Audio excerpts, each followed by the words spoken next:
Hello, dearie. You must be the new face everyone's been talking about. I was wondering how long it was going to take you to come visit me. Now, don't look at me like that. News travels fast in a small town. Well, welcome to the Whisperwind Emporium and Unofficial Archives, home to all sorts of useful, everyday things, as well as its fair share of more rare artifacts from long ago. Now, what would you like, dearie? What can Clea get for you? Nothing. Well, that is entirely not true. Everyone wants something. A new cloak, perhaps? That one's looking a little worse for wear. Not to worry, I have a few styles I think you might like.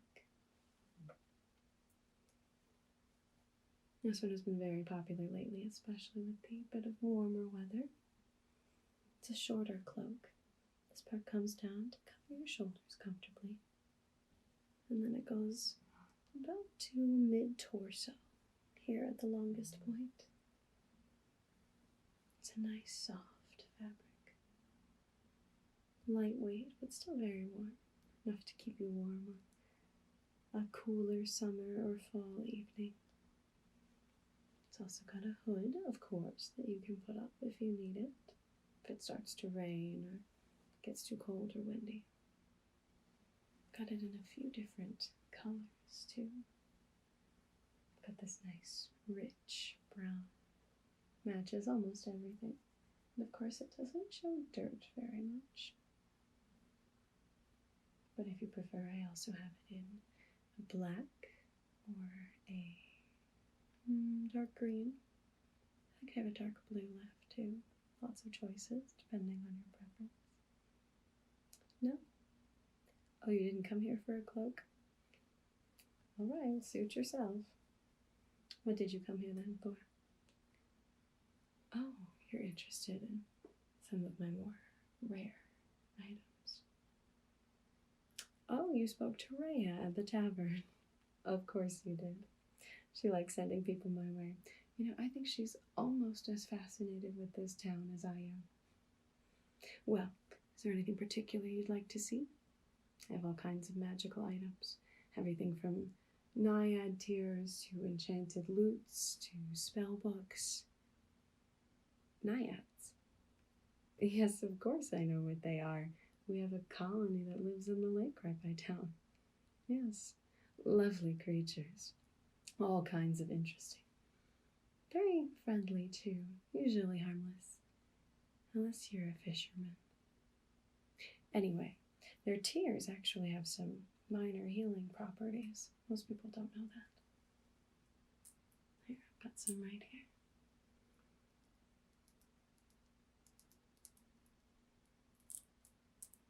Beautiful iridescent color. Teardrop shape. Appropriately.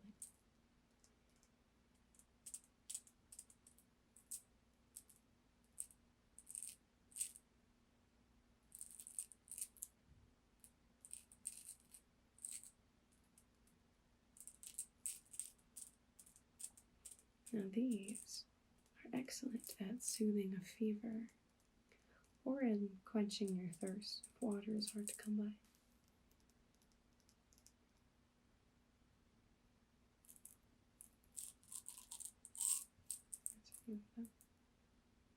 Pretty, aren't they? Now all you have to do is take one of these, pop it on your tongue, suck on it until it dissolves. Of course, we don't necessarily have a shortage of water up here, but I have sold a number of these to the peddler that comes to town now and then. They take them down to Harkham or Asgregor or Belbar. Any of those towns down there in the drier climates. Say they're a real lifesaver. They're also used for some more complex spells and potions, things like that too. I sell a number of them to Fair and the Healer as well. They're rather hard to come by, unless of course you happen to be friends with one. No, you don't need any? No problem. about something a little closer to home? I heard you're staying at the tavern, that dingy little place. Might need something to cozy up your room a little. Here. It's a little piece of Whisperwind history for you. This is a dream spinner. It's got nature magic imbued into the vines as they're woven round and round.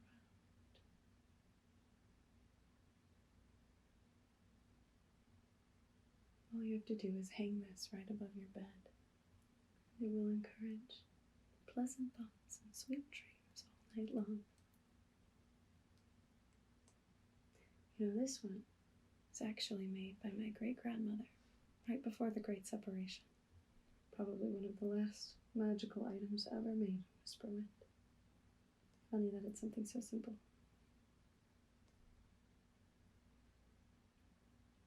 This design also has some feathers down here.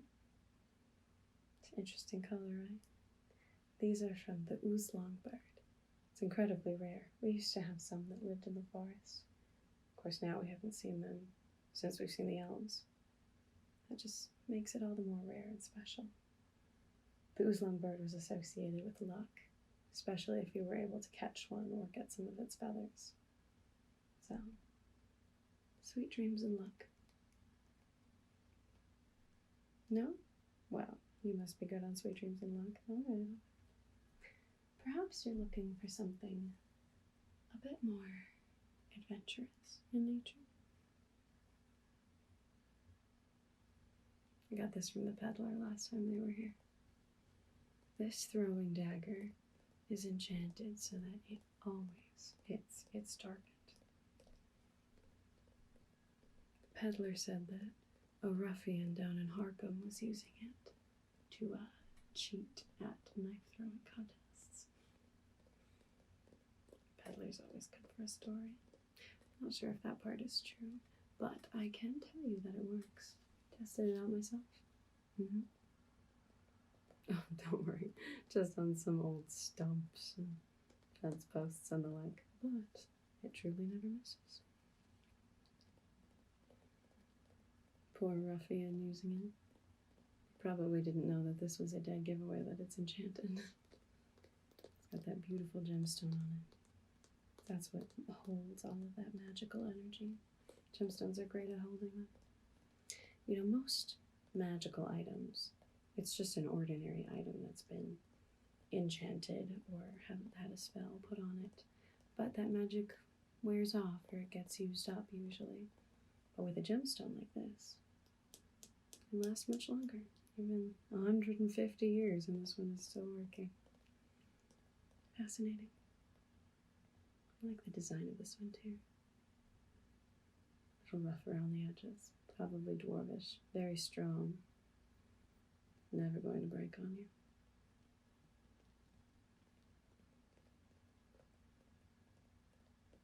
No, you're good for weapons.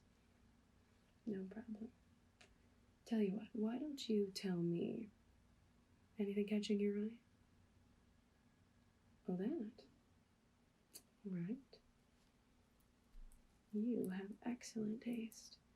This is another piece of fascinating Whisperwind history. Now, as I was saying with the dagger, most magical items are just ordinary items that have been enchanted. But this necklace is actually something entirely different. It's a new type of magic that was actually invented in Whisperwind a few hundred years ago. It's the elves that came here for the magical essence. One of them, Penham, she was constantly looking to learn more about magic, magical energies, all that. And she discovered that you could put runes through a second purification.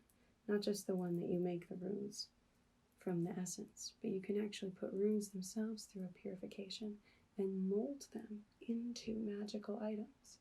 Not just an item that's been enchanted, but an item that is inherently magical.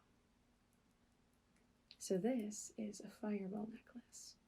Each of these beads is a fire rune. It's that's been put through Penham's second purification. And now each of these beads contains a fireball spell right in here. All you have to do is pop one off, throw it on the ground, and it'll create a little explosion. Nothing huge, probably not enough to inflict fatal damage, but enough to cause quite the stir. Create a diversion if you need it, or just light a campfire. Plenty of uses for it. Looks like this necklace, some of the charges have been used, but there's still plenty here. 1, 2, 3, 4, 5, 6, 7, 8, 9, 10,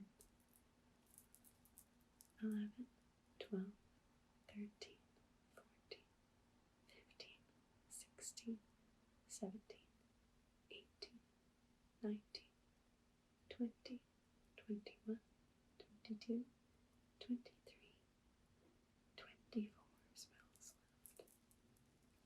Lots of use left in this one. Fascinating, isn't it? A portable spell right around your neck.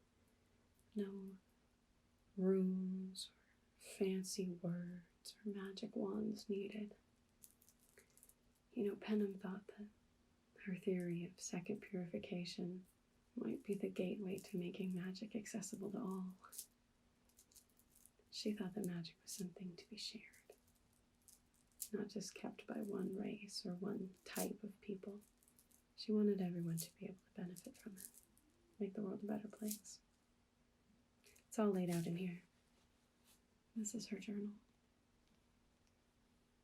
It's been passed down in my family for generations. She was a fascinating, fascinating person. You know, it's a shame that she died before the Great Separation. I would have loved to hear her thoughts on such an edict as that. All of the elves just pulling out, completely erasing magic for the humans. Would have been quite the sight seeing Penham up in arms about that. Oh yeah, you want the necklace? Of course. See, I told you. Everybody wants something. There you are. Oh, something else caught your eye too. Yes, what is it? Oh, the journal. No. Sorry, but no. There's not enough gold in this world to convince me to part with this. You have something better than gold. All right.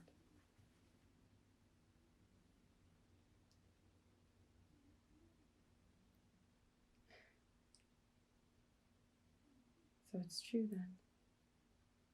Isabel was in here earlier this morning, pick up a new screwdriver.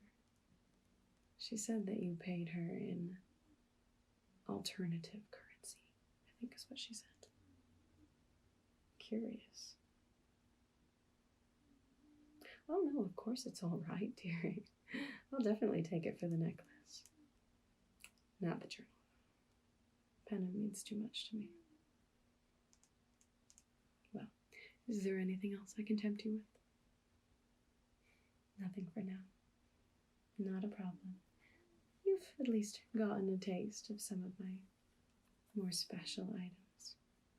Do come back if you ever want to see some more, or if you'd like to hear more about our town. It's a fascinating place. Well, the doors of the Whisperwind Emporium and Unofficial archives are always open, dearie.